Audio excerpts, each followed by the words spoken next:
Coucou. Salut. Là aujourd'hui, on a deux responsables de l'environnement de travail. On a de la chance. Bonjour. Bonjour.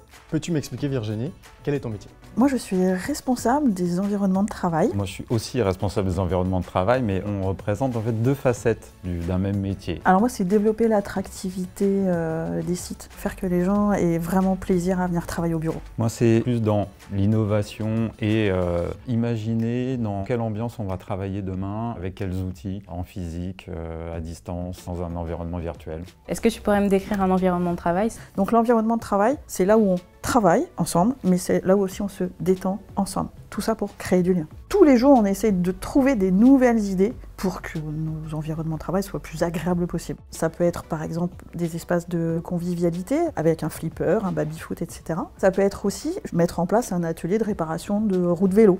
Tu sais être fun, la roue de vélo. Non mais si, c'est bien. Tous les jours, vous avez de nouveaux défis. Frédéric, j'allais dire, travaille effectivement les nouvelles idées, crée des pilotes, lui il réfléchit. Je réfléchis un petit peu avec toi. Après, mes équipes déploient l'idée, j'allais dire, dans tous les sites. Est-ce que vous pouvez me surprendre avec votre métier? Ah, c'est pour toi ça.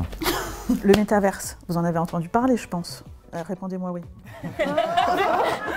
Avec Frédéric, en fait, on est en train de réfléchir à créer vraiment un nouvel environnement de travail totalement virtuel dans le métaverse. Qu'est-ce qui vous plaît dans votre métier? Chaque jour est complètement différent. La créativité, l'innovation, le fait de ne pas avoir de limites. C'est quand même assez créatif. On réfléchit à la manière dont on peut utiliser des technologies complètement nouvelles pour le travail de demain. Si l'assurance était un film, ce serait quoi? Me vient le film Inception avec une partie de monde réel, une partie d'imaginaire, d'innovation, une construction permanente pour s'adapter à un monde qui est en plein bouleversement. Cravate ou polo? Ni l'un ni l'autre. Donc chemise de temps en temps, c'est du t-shirt, c'est du hoodie, donc on est sorti des codes.